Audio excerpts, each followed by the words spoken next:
Hello, and welcome to another week of Eye on Mortgage, Midweek Motivation and Mortgage Information.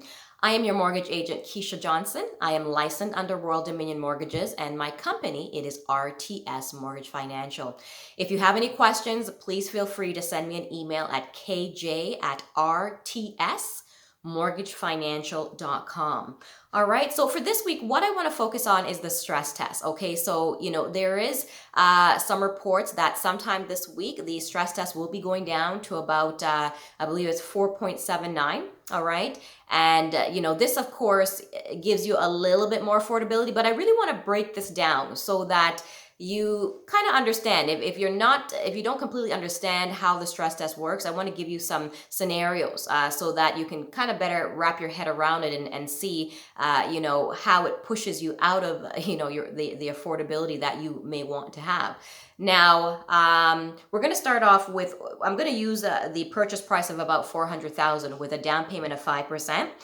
Property tax is going to be about $2,800, debt about $15,000, so we're paying maybe about $300 a month in debt.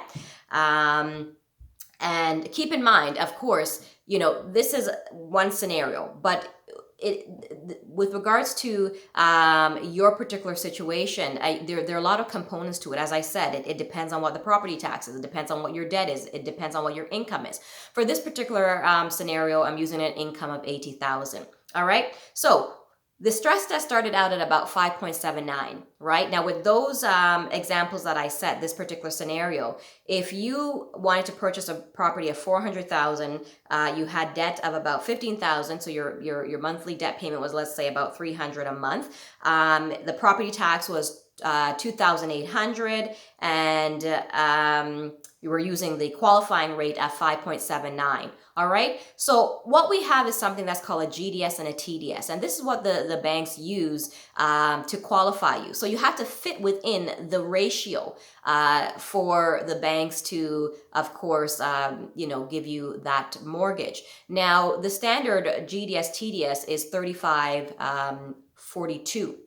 All right. Now, GDS is your gross debt ratio. This is your income that's put into the equation to see if you make this amount of money, can you afford this amount of house? All right. The TDS then throws your debt into the equation to see, okay, making this amount of money and you have this amount of debt, can you afford this amount of house? All right. So you have to fit in that ratio of 35.42.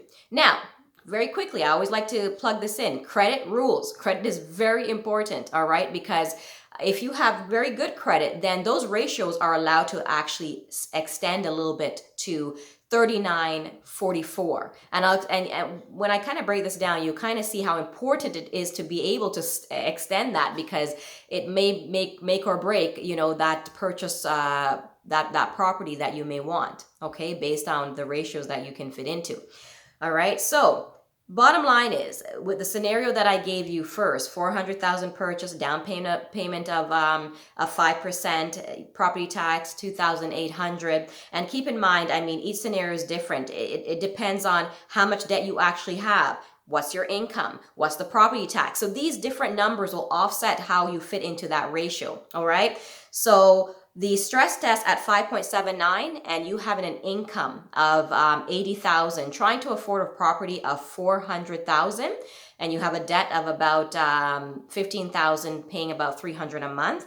That ratio there, actually, the GDS for that is 39.76, and the TDS is 44.24. So you already see that you're over the ratio for you to fit into. So you would qualify based on that, right? Because once again, the qualifying, so we're going to say you have great credit.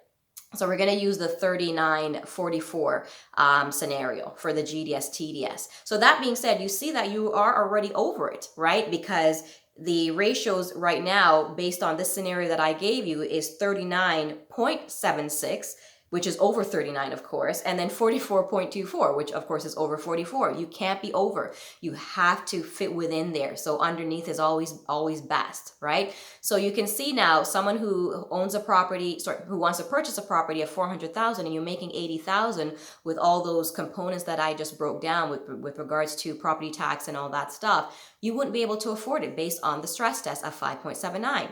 Now, let's move on. The stress test, of course, has gone down, right? And it's gone down quite a bit since COVID as well. All right, so the stress test, I believe at the height of COVID, was about 5.04. Same scenario I'm using throughout this presentation here, the $400,000 purchase price of a property. Now, if we were to, well, the stress test did go down. So when it went down to 5.04, the ratios were 39.28 and 43.73. So you see, you still can't afford a property of 400,000 because 39.28 is still over with that qualifying rate of 5.04. Remember, we've gone down from 5.79 to now 5.04.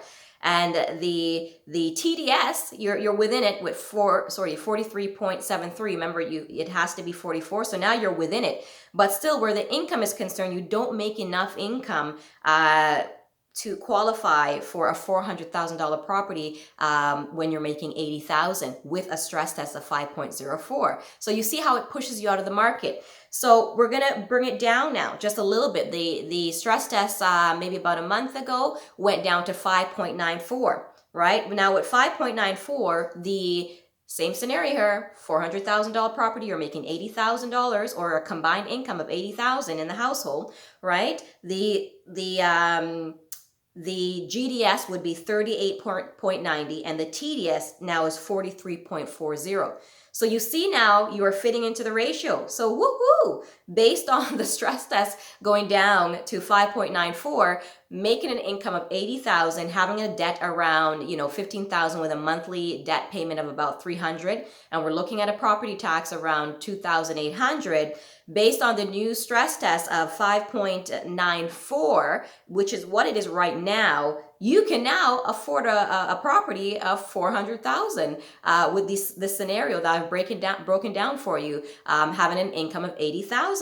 All right, so it is now said that sometime this week the stress test is going to go down to 5.79, I believe. All right. So with the stress test going down to 5.79, it brings down the ratios now to 38.42. So it's actually, to be exact, it's 38.39 and 42.89. So now you have a little bit more room actually. So this little bit more room might give you an opportunity. I don't want to say an opportunity, might allow you a little bit more debt or allow you to increase the purchase price a little bit more. So since it's at 38.39, and remember 39.44 is what the ratios are if you have, pretty good credit. So you can now probably increase that purchase price to just a little bit more to 407. Now, as you see, it's not really breaking the bank, but it gives you an idea of the more the stress test goes down, the more affordability you have. So you are sitting at affordability of 400,000 when the stress test was at 5.79 when it was first introduced. And now with the stress test possibly going down this week to 4.79, your affordability is now 407,000 for a purchase price of a property. So that's the difference that it makes. So just so you know, if the stress test was actually not in the equation, your affordability for 80,000 income would actually be 490. All right. So I hope that, you kind of understand how the stress test affects your affordability. And by all means, if you have any questions, certainly, reach out and let me know. What I want to, in terms of motivation today, I want to really, we know that, to every bad, there is good. And we know that COVID, of course, not the best thing. A lot of, unfortunately, a lot of people have lost their lives and, our livelihood has changed tremendously. But I want to, ask if there is any positive things that might have come out of this. I know some people have said they've had more time to spend at home with family, and there are people who have had an opportunity to really take a step back and reevaluate what their future looks like in terms of their career objectives. I would like to know. I would love for if you're listening to share, to reach out and let me know. During COVID, have you found that you have some skills that you didn't know you had, or some talents that you didn't know you had? Are you on a business venture that you started during this whole COVID thing that is about to take off, based on you just having to stay home and, just kind of trying to get creative and finding out, whoa, I can actually make this into a business, right? So I'm interested to know if there is anyone that's listening and you have something to share with regards to the positive things that has come out of COVID. Share that testimony. I would really love to hear it. All right. So honestly, in all, right, once again, to every bad there can be good, and I do hope that that some of you have had an opportunity to find some good that might have come out of this very unfortunate situation that we are still kind of striving through one day at a time. Things are still up in the air, I know, but we always have to try to make the best of every situation. All right. So, definitely, as I said, any questions, reach out to me. You can send an email to kj@rtsmortgagefinancial.com. You can send a message on the WhatsApp. I would love to assist you in any way that I can. So keep in mind, I do first-time home purchases, refinancing, reverse mortgages. Definitely, as I said, reach out and enjoy the rest of your day. Bye-bye.